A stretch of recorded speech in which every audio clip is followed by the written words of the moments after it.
두 구절 함께 읽어볼게요. 함께 읽겠습니다. 누구든지 다른 교훈을 하며 바른 말 곧 우리 주 예수 그리스도의 말씀과 경건에 관한 교훈을 따르지 아니하면 그는 교만하여 아무것도 알지 못하고 변론과 언쟁을 좋아하는 자니 이로써 투기와 분쟁과 비방과 악한 생각이 나며. 아멘. 예. 그래서 3절에 보면 뭐라고 나옵니까? 다른 교훈을 하는 사람들 비판하고 있죠. 그리고 그 뒤에는 뭐라고 나오는데 뭐예요? 다른 교훈은 이런 것이다 설명해 주지 않아요. 그래도 우리가 유추해 볼 수 있어요. 이 뒤에 나오는 내용을 보고 유추해 볼 수가 있습니다. 다른 교훈은 이런 것이겠구나. 그래서 보면 어떤 내용이 나옵니까? 가장 먼저 바른 말이라고 나옵니다. 바른 말을 어떻게 한다? 바른 말을 따르지 않는다. 바른 말을 따르지 않는 것이 다른 교훈의 특징이다 할 수가 있겠죠. 여기서 그래서 바르다라는 게 뭐예요? 바르다. 내가 생각하기에 바르면 바른 겁니까, 여러분? 여기서 바르다라는 건 당시에 의학 용어로 사용되던 단어입니다. 뭐 지금으로 치면 건강하다, 건강한 말을 사용한다, 뭐 이렇게 건강함을 비유적으로 사용한다고 이해할 수 있겠죠. 그래서 당시의 의학은 어땠어요? 당시의 의학 용어라고 했는데 당시의 의학은 지금의 생물학적인 그런 의학보다는 좀 범주는 더 크고 내용은 좀 더 애매한 뭐 그런 거겠죠. 그리고 지금처럼 뭐 구체적이진 않았을 거 아니에요? 그러니까 조금 더 포괄적이었다라고 이해하면 되겠는데 정신과 마음과 육체를 다 다루는 그런 것이었다. 뭐 이렇게 할 수가 있겠고. 네. 그래서 지금 이 바르다라고 한 거, 뭐 그때는 어땠겠어요? 의학이 뭐가 몸이 아파, 마음이 막 힘들어. 그러면은 의사한테 가면은 뭐라고 그래? 네가 똑바로 안 살아서 그래. 그런 얘기도 할 수 있는 거죠. 지금은 그런 얘기 안 해요. 그러면 사이비죠. 이상한 돌팔이 의사죠. 근데 그때는 그럴 수가 있었다. 조금 더 포괄적이었다. 그래서 그 당시에 바르다라는 말은 뭐냐? 정신과 마음과 육체를 다 다루는 그런 단어라고 이해하면 되겠습니다.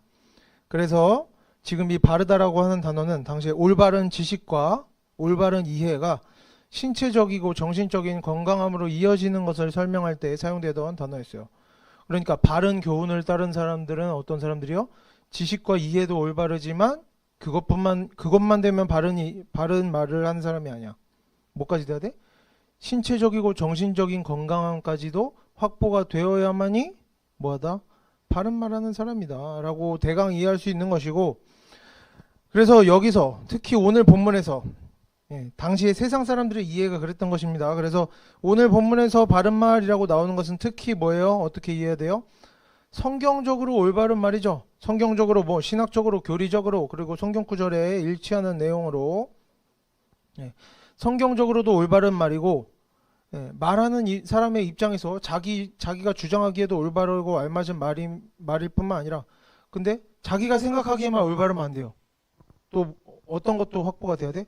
듣는 사람이 듣기에도 괜찮은 말이어야 되고 옆에서 제3자가 보기에도 괜찮은 말이어야 되고 또 신체적으로나 정신적으로나 환경적으로도 좋은 열매를 나타내 보이는 그런 말이어야지 바른 말인 것입니다. 내 기준에서만 올바른 것이야. 그러면 뭐예요? 바른 게 아니다. 성경적으로도 올바르고 누가 보나 올바르고 열매도 있고 그런 말이 그리스도의 말씀과 경건의 교훈에 따르는 내용이다. 올바른 말이다 라고 할 수가 있겠습니다. 다른 교훈이 아닌 올바른 교훈. 바른 교훈은 그 내면에서 사람의 내면에서만 좋게 작동할 내가 생각하기에 괜찮아 이렇게만 되는 것이 아니라 밖으로도 확실하게 결과물들이 있어야 되고 스스로 그 올바름을 증명해내는 것이죠.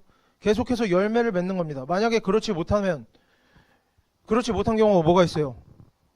바른 말이 아니야. 내가 말을 했는데 내 생각에 맞아. 그런데 다른 사람들이 보기엔 그렇지 않고 열매도 없어. 그러면 어떻게 해야 됩니까? 이제 변명을 해야 돼요. 논쟁을 해야 되죠. 네가 맞네 내가 맞네. 막 이게 열매가 없어도 왜 맞는 말이냐면 막 설명을 해야 되고 변명을 해야 됩니다. 열매가 없고 막 온갖 변명하고 논쟁하고 한다면 그것은 하나님의 뜻에 합한 바른 말이 아니다. 성경에서 말하는 바른 말이 아니다. 이런 의미라고 우리가 이해할 수 있겠습니다. 그 디모데전서의 배경 에베소 교회의 성경 교사들의 열매들이 어땠어요? 사람들 다투고 자기의 지식의 부족함을 드러내고 뭡니까? 막 사람들 사치하게 만들고 가정을 내팽개치게 만들고 이런 열매들이 있었던 거예요. 바른 교훈이 아닌 거죠. 아무리 자기 자신이 스스로 자신의 말과 행동에 대해서 나는 올바르다, 선하다, 좋다, 나는 양심적으로 했어, 마음이 떳떳해, 나쁜 의도로 그런 게 아니야 근데 그런 말과 행동들이 다른 사람을 괴롭게 하고 피해를 주고 다른 사람들이 보기에 이상한 모습이 있고 열매가 나타나지 않고 덕이 되고 모범이 되지 않는다면 뭐예요? 성경적으로 그건 뭐다? 내가 아무리 떳떳하고 나쁜 게 없었어도 그것은 잘못된 것이다. 다른 교훈이다. 바른 말이 아니다. 하나님께 속하지 않았다. 복음과 진리에 합당하지 않다. 뭐 이렇게 볼 수가 있겠습니다. 물론 우리가 이런 것들은 좀 주의를 해야 됩니다. 지금 말하는 것들이 그렇다고 우리가 언제나 다른 사람들의 마음에 들어야만 잘 살고 있다는 이런 식으로 이해해서는 안 되겠어요. 다른 사람의 마음에 든다고 항상 잘 살고 있는 것도 아니고 내가 다른 사람의 마음에 들게 하지 않는다고 주변 사람으로부터 조금 밉보인다고 항상 문제가 있다는 것은 아니에요. 십자가 고난이라는 것이 존재하죠. 십자가 고난. 어떤 겁니까? 우리가 하나님 말씀대로 살아감으로 다른 사람들에게 모욕당할 수 있어요. 고난당할 수 있죠. 그러한 고난 중에는 근데 뭐가 다르다? 뭐가 다릅니까? 그러한 고난 중에 하나님의 말씀대로 삶으로 인해서 당하는 고난 중에는 반드시 하나님의 역사심이 있는 겁니다.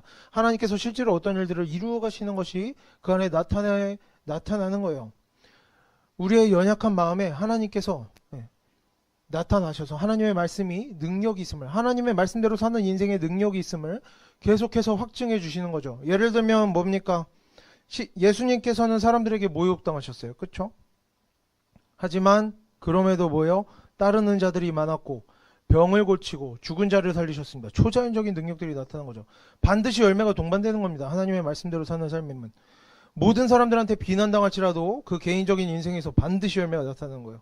욥은 어땠습니까? 욥은 친구들과 논쟁했어요. 친구들이 네가 똑바로 안 살아니까 그렇게 망한 거야. 하나님께서 하시는 일은 다 이유가 있어. 너 겸손하게 듣고 배워라. 네가 잘못한 게 있을 것이다. 잘못 깨달은 게 있을 것이다. 혹은 하나님에 대한 잘못된 이해가 너를 멸망하게 하였다. 친구들에게 비난당하고 친구들과 논쟁합니다. 욥은. 그런데 어떻게 해요?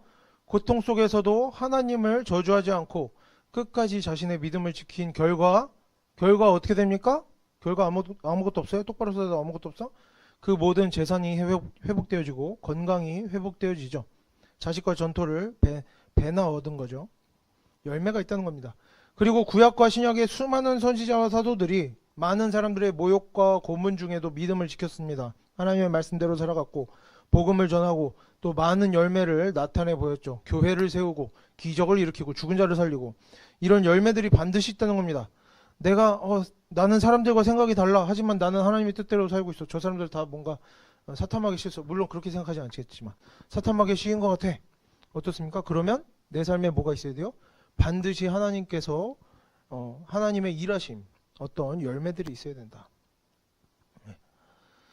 하나님의 사람에게는 하나님의 능력이 함께하는 것이 당연한 일이에요. 놀라운 일이 아닙니다. 당연한 일이에요. 없으면 이상한 거예요. 그렇기 때문에 우리가 정말 하나님의 말씀대로 사느냐고 주변 사람들에게 고통받고 모욕당한다면 하나님께, 근데 아직 증거가 없어요, 여러분? 그러면 하나님께 그 증거를 구하라는 겁니다. 기도함으로 구할 수 있어요. 그리고 하나님께서는 그 기도를 반드시 들으시고 우리에게 증거를 주실 것이다. 근데 그럼 반대로 뭐예요? 아무 열매도 없고 증거도 없고 하나님의 일하심도 없고 하나님의 말씀에 근거하지도 않으면서 주변 사람들과 갈등해요. 내가 맞고 다른 사람들이 틀려. 자신의 뜻을 고집하는 것은 어떤 겁니까? 내 기준에 아무리 선하고 올바른 일이어도 하나님 앞에서 뭐요? 잘못하고 있는 거예요. 범죄하고 있는 거죠. 뭔가 잘못된 깨달음을 가지고 살아가고 있는 겁니다. 그래서 우리가 이러한 기준 안에서 자신을 좀 돌아볼 수 있었으면 좋겠습니다. 내 스스로만 괜찮으면 괜찮은 것이 아니라 객관적인 증거들을 얻어라. 주변 사람들의 칭찬이나 하나님의 일하심이나 이런 것들을 통해서 그 인생에 확증을 받게 되기를 원합니다. 그리고 넘어가서 이제 뒤쪽을 보면 지금과 같은 내용들이 이제 계속해서 강조되면서 나옵니다. 반복되어지면서 비슷한 내용들이 이제 계속해서 강조되어지면서 나오는데 뭐라고 나옵니까? 예수 그리스도의 말씀이라고 나오죠. 여기서 예수 그리스도의 말씀이라는 표현이 왜 나왔을까?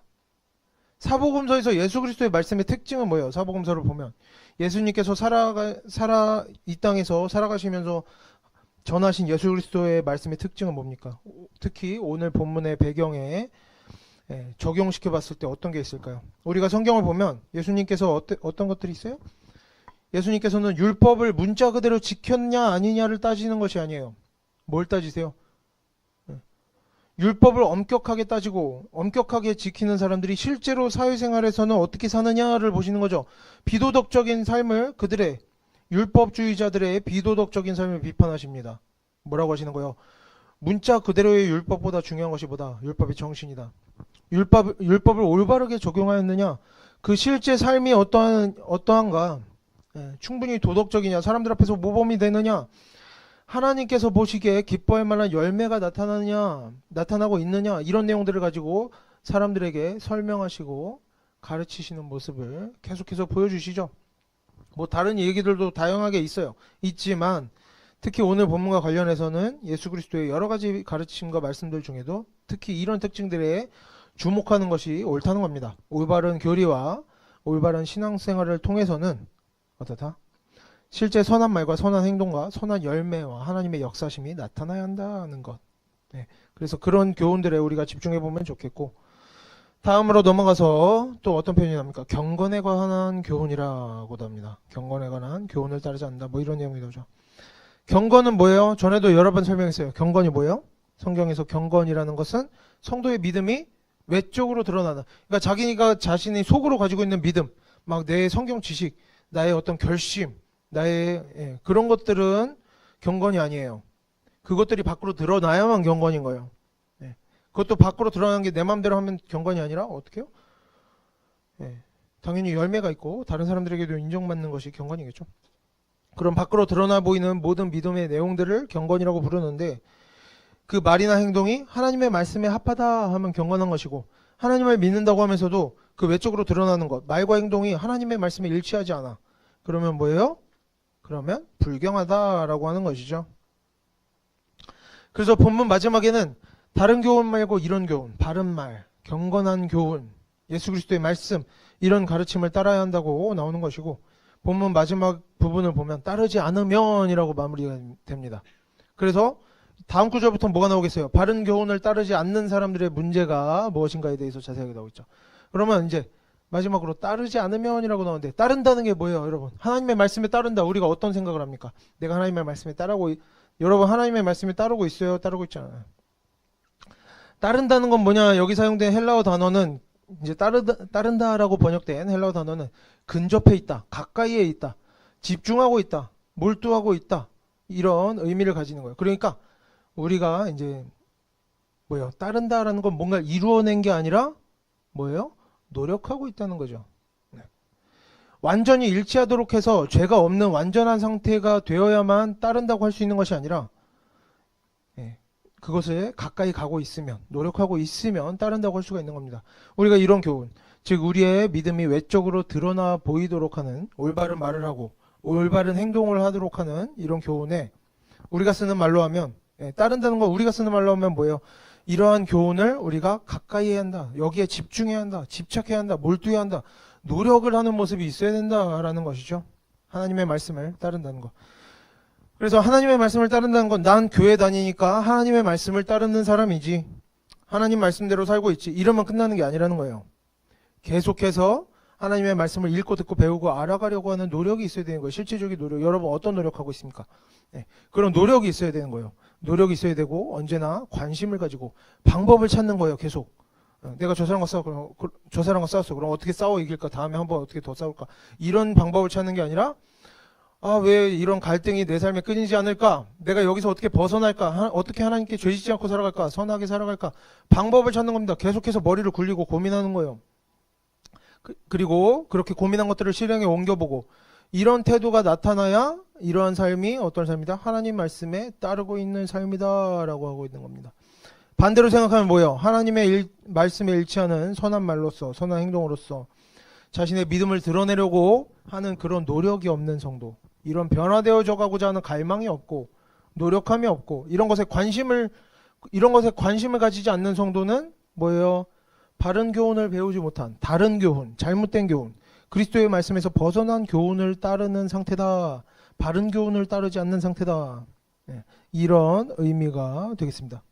그러면 이렇게 이제 다른 교훈을 따르는 성도들이 있어요. 다른 교훈을 따르는 성도들의 상태는 어떠냐? 이런 내용이 4절과 5절에 이어지는데 4절부터 보겠습니다. 4절 함께 읽어볼게요. 그는 교만하여 아무것도 알지 못하고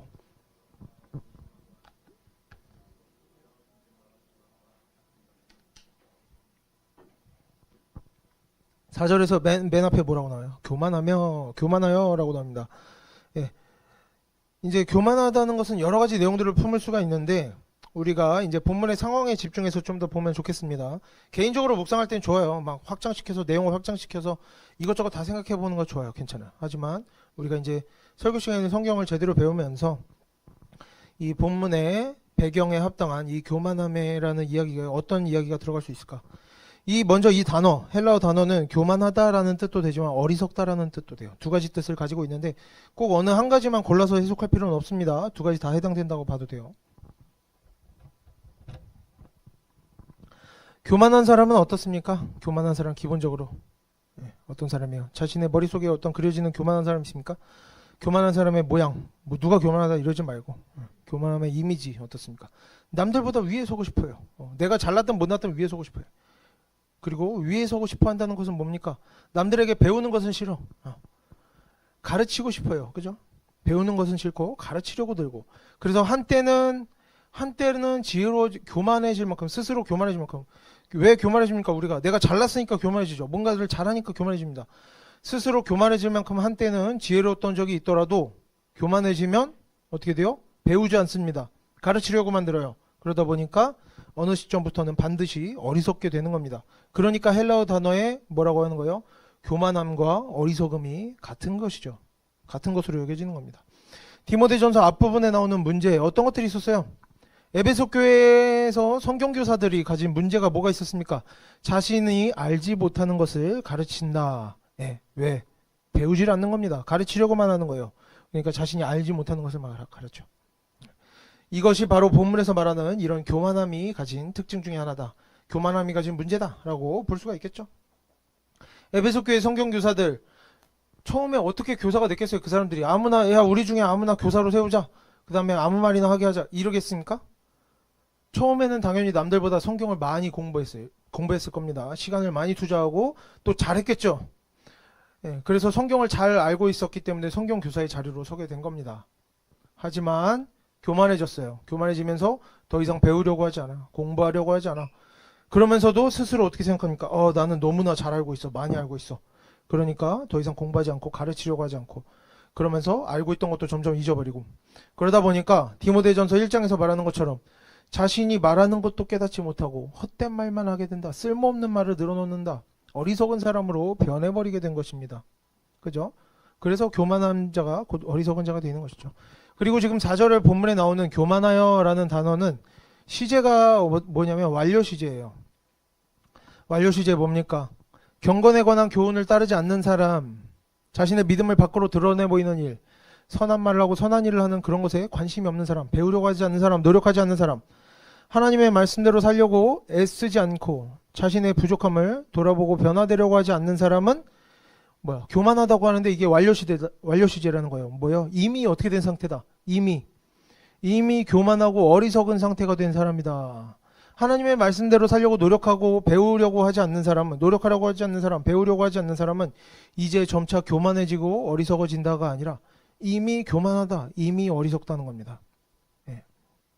그래서 다시 본문을 보면 4절 본문에서는 계속해서 이런 교만하고 어리석은 사람의 특징이 나옵니다. 먼저는 그들이 뭐라고 나와요? 아무것도 알지 못한다. 어리석다는 것과 똑같죠. 추가적인 내용은 없습니다. 우리가 단어 해석을 통해서 먼저 살펴봤지만 그들이 아무것도 알지 못한다. 한때는 많이 알았지만 뭐라고 했어요? 교만해서 배움이 없으니까, 공부하는 일이 없으니까 알던 것도 다 잊어버려요. 다 잊어버리고 그저 남에게 가르치고 훈계하는 일에만 취해 있다 보면 정말 아는 것은 하나도 없으면서 이런저런 말 늘어놓고 가르치려고만 하는, 그래서 앞에서 설명했듯이 자기가 하는 말을 자기도 잘 알지 못하는, 그러면서도 스스로 자신은 어때요? 난 세상 모든 것을 깨우친 것 같은 막 인생을 알고 막 뭔가 깨달음이 있는, 정답을 갖고 있는, 자신은 그런 사람, 진리를 알고 있는 그런 사람이라고 스스로 여기게 되는 그런 모양인 거죠. 그러면서 실제로는 어떻다? 아무것도 모른다.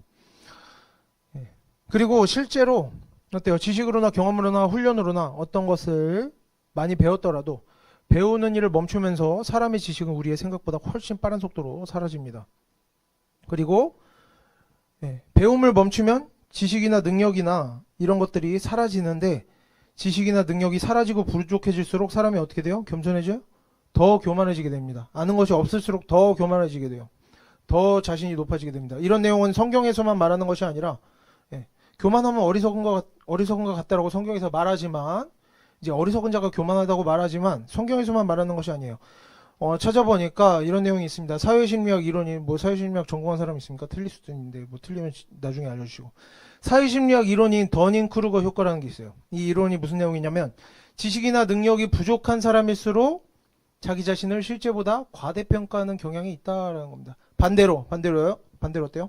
지식이나 능력 면에서 유능해질수록 스스로를 실제보다 저평가하고 부족하게 여기는 경향이 있다는 것을 보여주고 있습니다. 하나님 말씀에도 똑같죠? 하나님의 말씀을 계속해서 배우는 자는 어때요? 겸손해지는 거죠. 왜? 내가 하나님 앞에 서 있으니까 얼마나 작게 느껴집니까? 근데 하나님의 말씀에 가까이 하지 않는 자, 더 이상 배우려고 하지 않는 자, 자기를 돌아보지 않는 자는 어때요? 교만해지는 겁니다. 왜? 내가 잘못하는 것이 없어. 내가 부족한 것이 없어. 다 아는 것 같아. 그러니까 같은 얘기입니다. 그래서 세상적으로도 이렇다는 거죠. 사람이 살아가는 원리가 그렇다는 겁니다. 그러면 어떻게 됩니까? 이제 에베소 교회 성경 교사들처럼 지식이 부족해져요. 그래서 교만해져. 자기 주장은 강해져. 가르치는 거 좋아해. 그러면 어떻게 됩니까? 이제 서로 논쟁하고 다투게 됩니다. 논쟁하고 다투게 돼요. 그리고 논쟁이 끝이 없어. 왜? 아는 것이 없으니까 말싸움만 하는 거예요. 계속해서. 그래서 지금 계속해서 본문을 보면 다음으로 이렇게 나옵니다. 변론과 언쟁을 좋아하는 자니. 오늘 본문은 어떻게 보면 굉장히 세상적이에요. 세상의 그런 세상에서 나타나는 것들을 그대로 보여주고 있어요. 변론과 언쟁을 좋아하는 자다. 어떤 자들이? 교만하고 어리석은 자들이 이제 변론과 언쟁을 좋아한다. 여기서 변론이라는 건 뭡니까? 성경에서 이 변론이라는 단어는 주로 이단들에 대해 사용하는 표현이에요. 이단적인 이야기나 쓸데없고 쓸모없는 내용들. 예를 들면 지금 본문의 맥락에서는 성경을 공부하지만 경건 생활에 전혀 도움되지 않는 방식으로 공부하는 것. 성경 교사들이 막 가르치는데 자기도 알지 못하고 막 아무렇게나 가르치는 거. 그리고 선한 말을 하고 선한 일을 하는 열매가 없는 그런 내용들. 계속 수다를 늘어놓고 신화 족보를 따지고 맞고 틀린의 내용을 따지고 그런 잡담과 논쟁을 좋아하는 사람들이 변론과 이제 변론이라는 내용에 속하는 사람들이다. 변론하는 사람들. 그리고 언쟁한다는 거는 뭡니까? 헬라어로 보면 뭐 우리나라 말도 똑같아요. 헬라어랑 똑같아. 헬라어로 보면 말이라는 단어랑 싸움이라는 단어가 조합된 것입니다. 말싸움, 말다툼이죠. 말싸움하기 좋아하는 사람들, 언쟁하는 사람들. 그리고 여기 사용되던 좋아하다라는 단어는 이제 그냥 순수한 좋아함이 아니에요. 병적인 좋아함, 중독, 갈망 이런 의미를 가진 단어입니다. 그래서 경건의 교훈을 따르지 않는 사람들은 교만하고 어리석어서 아무것도 알지 못할 뿐만 아니라 뭐한다? 변론과 언쟁을 좋아한다. 쓸데없는 내용으로 막 이야기하고 대화 나누는 걸 좋아해요. 그리고 말다툼하기를 좋아해요. 심지어 이렇게 살면 안 되는데 중독 어때요? 중독. 담배 피면 안 되는데 하면서 피고 있어. 술 마시면 안 되는데 이렇게 마시면 안 되는데 하면서 계속 마시고 있어. 중독이 뭐예요? 변론과 언쟁에 중독되었다라는 거죠. 이러고 살면 안 되는데 사람들하고 싸우면 안 되는데 그러면서 하고 있어. 말싸움하는 거예요. 계속해서. 이것도 앞에서 설명하긴 했지만 디모데전서 주제 안에서도 계속해서 나오는 내용입니다. 교만하고 어리석으면 스스로 자신을 높이고 싶은데 왜 말싸움하게 돼요? 왜 변론하게 돼요? 스스로 자신을 높이고 싶어요. 교만하고 어리석으면 자신을 높이고 싶은데 열매가 없어. 내용도 없어. 그러니까 이제 자신을 높이는 방법 뭐예요? 저 사람하고 싸워서 이기면 내가 저 사람보다 잘난 게 되잖아. 그러니까 싸우는 겁니다. 말싸움하는 거예요. 아니면은 내가 저 사람한테 뭔가 가르치면 내가 저 사람보다 나은 사람이 되는 것 같아. 그러니까 자꾸 가르치고 싶은 거예요. 자신이 보고 들은 온갖 것을 아무렇게나 쏟아내면서 줄줄 이야기하고 남들에게 뭐라도 가르치고 싶은 마음이 계속해서 생겨나고 그러다 보니까 중독적으로 변론하고 언쟁하게 된 겁니다. 어떻게든 싸워 이기려고 하거나 어떻게든 가르치려고 변론 뭐 내용이 바르고 맞고 틀리고로 상관없이 막 가르치고 막 대화하고 싶은 거죠. 하지만 반대로 어떻습니까? 경건한 사람은 어때요? 마음이 겸손한 마음으로 자신을 돌아보면서 자신의 실수와 부족함을 자꾸 생각하게 됩니다. 그러다 보면 자신을 드러내는 일은 어때요? 사람들한테 주목받는 일은 어떤 일이다? 부끄러운 일이다. 이런 것들을 인지하게 되죠. 내가 드러난다는 것은 곧 부끄러운 일이다. 왜? 나 자신은 부족한 사람이니까. 이런 이해가 생깁니다. 그러면 당연히 변론하지 않아요. 내가 아는 내용 온갖 것들을 아무렇게나 줄줄 늘어놓고 그런 식으로 변론하지 않아. 말싸움하지 않습니다. 오히려 뭐예요? 많이 가르치고 말하기보다는 자신의 부족함에서 벗어나기 위해서 공부하고 듣고 배우기를 더 애쓰게 되겠죠. 예, 그러다 보면 뭐예요? 부끄러움 당하는 일도 적고 사람들과 다투는 일도 적어지겠죠.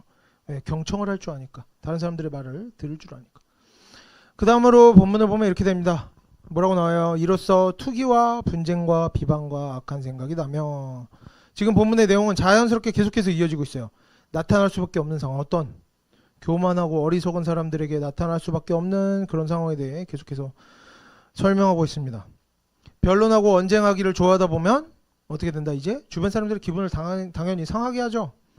그리고 그런 인생에는 끊임없이 투기와 분쟁이 생기게 됩니다. 여기서 투기라는 것은 뭐냐면 시기 질투예요. 시기 질투와 같은 말이고, 예, 남들 괜히 부러워하고, 예, 반박하고, 예, 비난하고 이런 거죠. 그리고 분쟁은 뭡니까? 분쟁은 싸움, 다툼을 말합니다. 그리고 비방과 악한 생각, 다툼은 이제 좀 전에 얘기했고, 다음으로 비방과 악한 생각이라고 나오는데, 비방은 다른 사람 모욕하는 겁니다. 어떤 식으로든 하나님의 뜻에 합당한 어떤 유익한 목적이 없이 하나님의 뜻에 합당한 유익한 목적으로 다른 사람을 비난하고 뭐가 있겠어요? 이단들을 이단이나 심각하게 죄를 지은 사람들을, 예, 공개적으로 이제 정죄할 때도 있다고 그랬죠. 사도 바울이 베드로를 어떻게 했다? 모든 사람이 보는 앞에서 혼냈습니다. 왜? 이렇게 살지 말라고, 외식하지 말라고 그랬었죠. 근데 그런 어떤 하나님의 뜻에 합당한 유익한 목적 없이 시기 질투나 원한 때문이든지 뭐 장난이라고 하든지 친해지려고 하든지 농담이라고 하든지 분노해서 막 공격하려고 하는 것이든지 이유는 상관이 없어요. 어떤 이유로든 하나님의 말씀에 합한 이유가 아닌 다른 이유로, 하나님께 유익이 되지 않는 영광 돌리는 이유가 아닌 다른 이유로 상대방을 어떤 식으로든 깎아내리거나 조롱하거나 비난하거나 모욕하거나 이런 일들이 지금 성경에서 말하는 이 비방이라는 단어가 의미하는 내용들입니다.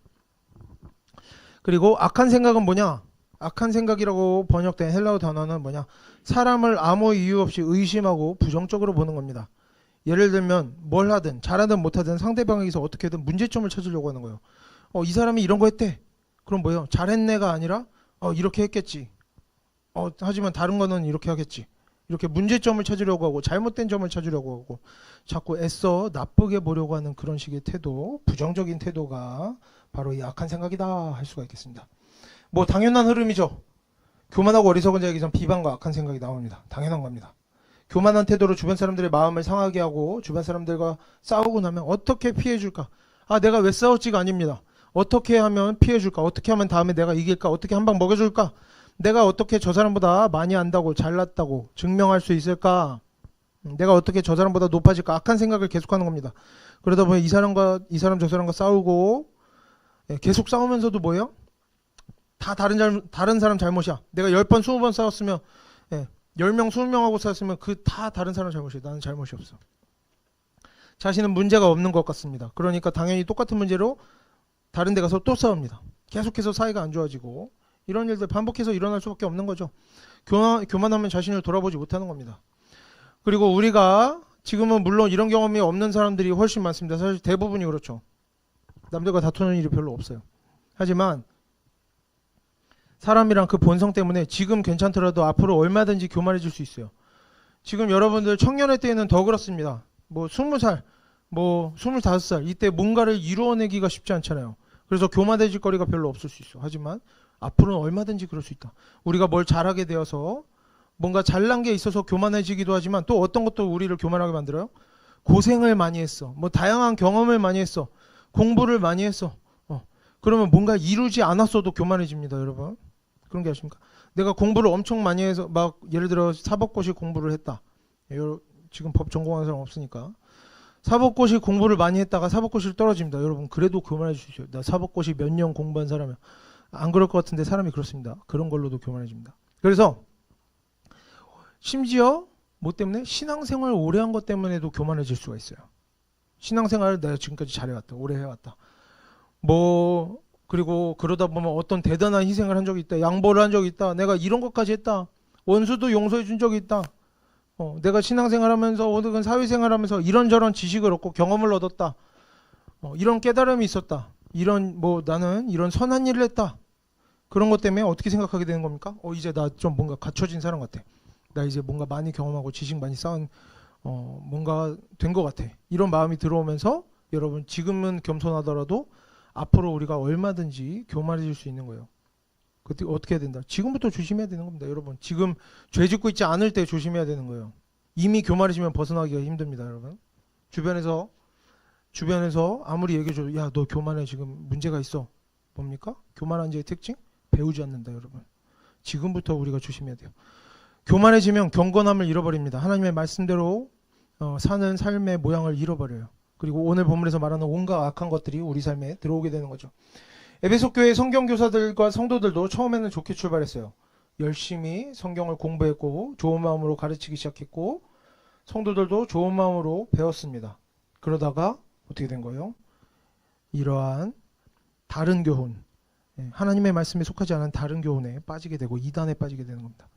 그렇기 때문에 어때요? 다 좋게 시작해서도 안 좋게 가는 경우들이 있다는 겁니다. 그렇기 때문에 우리가 여러분 지금 아직 교만해지지 않았을 때, 그리고 우리의 인생에 어떤 악한 것들이 아직 들어오지 않았을 때, 그리고 우리가 그렇게 지금 뭔가 이루어내지 않았을 때, 지금부터 우리가 조심하고 겸손하게 우리 자신을 계속해서 돌아보고 자신의 부족함을 고쳐나가는 그런 태도를 지금부터 잘 지키면서 살아가야 앞으로 교만함에 빠지지 않고 죄에 빠지지 않고 하나님 안에서 믿음을 지키면서 살아갈 수가 있는 겁니다.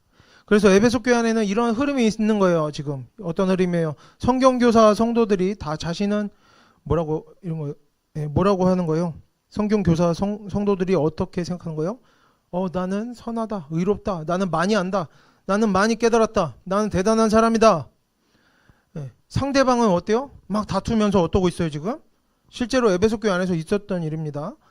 상대방하고 다투면서 저 사람 잘못이야. 저 사람하고 다투면 또 저 사람 잘못이야.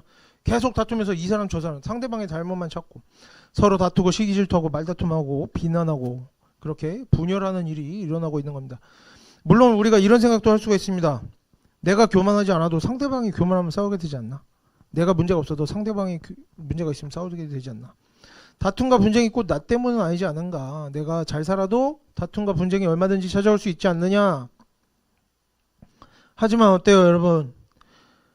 상대방 잘못이어도 상대방이 교만하고 악한 사람이라고 해도 나도 교만하면 그만큼 더 자주 싸우는 겁니다. 교만한 사람끼리는 서로 더 자주 싸우겠죠. 왜? 내 말만 맞으니까 자주 싸우는 겁니다. 하지만 상대방이 교만하더라도 내가 겸손해지면, 내가 하나님 말씀대로 더 많이 참고 더 많이 양보하고 더 경청하려고 노력하면 그만큼 덜 싸울 수 있는 겁니다. 많은 경우에 싸움을 피할 수도 있는 것이죠. 그래서 다른 사람이 바뀌지 않아도 나 혼자 노력하더라도 그것이 의미가 있다. 다른 사람들이 아무리 악하고 더러워도 나 혼자서라도 하나님의 말씀대로 잘 살아간다면 거기서는 내 인생에서는 어떻다? 다툼이 줄어들고 선한 일이 이루어지고 하나님의 말씀대로 열매가 나타나기 시작할 수 있다는 겁니다. 주변을 탓할 게 아니에요, 여러분. 주변에 나를 너무 괴롭게 하는 교만한 사람들이 많아. 그러면 어떻게 하면 된다? 뭐가 해결책이에요? 내가 더 겸손해지면 되는 겁니다. 내가. 그리고 우리가 정말 실제로 만약에 그렇다면 주변에 악한 사람들이 너무나 많아. 그래서 어려운 환경에 있다고 해봅시다. 내가 선한 삶을 살아가고 하나님 말씀 다 지키면서 살아가도 열매가 잘 나타나지 않아요. 정말 가시밭과 같은 환경에서도 우리가 하나님의 말씀대로 살려고 노력을 계속해서 한다면 이러한 성도들에게는 어떻겠다. 그 고생한 만큼 하나님께서 더욱더 차고 넘치는 복을 주시리라고 확신합니다. 당장 세상에서 열매를 맺지 못한다고 원망할 게 없어요, 여러분. 내가 하나님의 말씀대로 살고 있다면 오히려 기뻐하셔야 됩니다. 사람들을 통해 보상받지 못할 때 하나님께서 배나 차고 넘치는 열매를 반드시 주실 것이다. 그것이 성경의 원리입니다. 그래서 오늘 본문은 성도가 바른 교훈을 따르지 않을 때 나타나는 문제들을 설명해주고 있어요. 어떤 문제가 있었을까요? 바른 교훈이라는 것은 뭐였어요? 내가 선한 말을 한다. 나는 선한 행동을 한다. 나는 선한 사람이야. 스스로 만족하는 것이 올바름의 증거가 되진 않는다. 충분하지 않아요. 바른 교훈을 따르는 모습은 스스로 떳떳할 뿐만 아니라 다른 사람이 보기에도 그 성도에게서 나오는 말과 행동이 선한 것이어야 돼요. 남들이 보기에도 심지어 믿음이 없는 사람들이 보기에도 좋아 보이는 모습이어야 되고 실제로 하나님의 일하심이 하나님의 역사심이 나타나서 열매가 있어야 돼요. 열매가 나타날 때 그 성도가 바른 교훈을 따르고 있다. 올바른 교훈을 따르고 있다. 이렇게 말할 수가 있습니다. 그리고 디모데전서 앞부분에도 계속해서 성도는 어떻게 살아야 되는가에 대한 내용들이 나왔었어요. 사회적으로 어떻게? 평판이 줘야 된다. 교회 안에서만 막 잘하고 있으면 안 돼. 사회적으로 평판이 줘야 되고, 그 말과 행동이 다른 사람들에게 모범이 될 만한 것이어야 되고, 존경받을 만해야 되고, 또 뭐 이런 내용들 나왔었죠. 신중하고, 단정하고, 점잖아야 하고, 조급하면 안 되고, 그래서 서두르다가 말이나 행동에 막 실수가 많고 그러면 안 되고, 이런 것들을, 이런 내용들이 계속해서 나왔던 것을 생각해 보면, 지금 계속해서 디모데전서에서 강조하는 건 뭡니까? 성도의 믿음이 있느냐 없느냐를 물어보는 게 아니에요. 성도의 믿음이 지금 삶으로 나타나고 있느냐 그렇지 못하느냐를 지금 아주 중요하게 강조하고 있는 거죠. 디모데전서 전체에 걸쳐서 지금 얘기하고 있습니다. 너 믿음이 있어? 너의 말과 행동을 통해 그것이 드러나고 있는가 그렇지 못한가. 열매가 무엇이냐 물어보고 있는 겁니다. 그리고 오늘 본문은 왜 이렇게 우리가 바른 교훈을 따라 살아야 되느냐, 그렇지 못하면, 바른 교훈에 따라 살지 못하면 어떻게 되는가에 대해서 설명을 하고 있는 거죠. 결국에 사람은 교만하기 때문에 바른 교훈을 따르지 못합니다. 그래서 여러 가지 문제가 그 인생에 나타나게 된다는 거죠. 교만하면 어리석게 되고, 자신을 돌아보지 못하고, 자신의 부족함을 알지 못합니다. 그래서 내가 높아져. 그래서 배우지 않고 어리석게 되고, 다른 사람의 부족함만 보게 되고, 시기 질투하고, 지적하고, 조롱하고, 정죄하고, 비난하고, 다투고, 죄를 반복하면서 세월을 낭비하면서 하나님의 일하심은 없고, 주변 사람과 다투면서 괴로워하면서 살게 되는 겁니다. 바른 교훈을 따르지 않으면 이런 인생 살게 되는 거죠. 하지만 겸손한 성도는 자신을 계속해서 돌아보면 부족함을 깨닫고 하나님 말씀에도 순종하게 되고, 하나님 말씀 듣고 배우게 되고, 그러면 하나님의 역사심이 또 그 인생에 나타나고, 주변 사람들과도 관계도 좋아지고, 또 계속해서 배우니까 어때요? 지혜도 늘어나고, 점차 많은 일들을 감당하게 되고, 그 인생에도 열매가 있게 되는 겁니다. 그래서 우리가 아직도 신앙을 개인적인 것으로만 여기고, 남들이 몰라준다고 생각하고, 나는 열심히 하고 나는 잘하고 있는데 남들이 몰라줘. 남들이 다 욕하고 싫어해도 난 신앙이 있어. 난 내 주관대로 산다. 이런 태도를 가지고 있다면 이제 이런 모습에서 벗어나자는 겁니다. 우리의 신앙은 대외적으로 올바른 것이 되어야 돼요. 내가 신앙이 올바르다면 어때야 된다? 남들이 보기에도 내가 선한 모습으로 살아가고 있음이 보여야 되는 겁니다. 그리고 열매가 있어야 돼요. 하나님의 역사심이 있어야 되는 겁니다. 그래서 이런 것들이 나타나야 우리가 하나님의 말씀에 순종하면서 살아가고 있다고 할 수 있는 것이죠. 그래서 우리가 이제는 이런 기준 안에서 우리가 자신을 돌아볼 수 있었으면 좋겠어요. 나에게 정말 하나님께서 주시는 열매가 나타나고 있느냐? 사람들에게도 좋은 모습을 보이고 있느냐? 자신의 우리가 모습을 돌아보면서 부족한 모습들을 발견해가고, 또 부족한 것이 있으면 고치려고 애도 써보고, 그렇게 신앙생활을 하다 보면 우리가 언젠가는 다툼도 없고 욕심도 없고 하나님과 동행하면서 하나님의 일을 하면서 놀라운 열매들을 맛보는 하나님의 자녀들이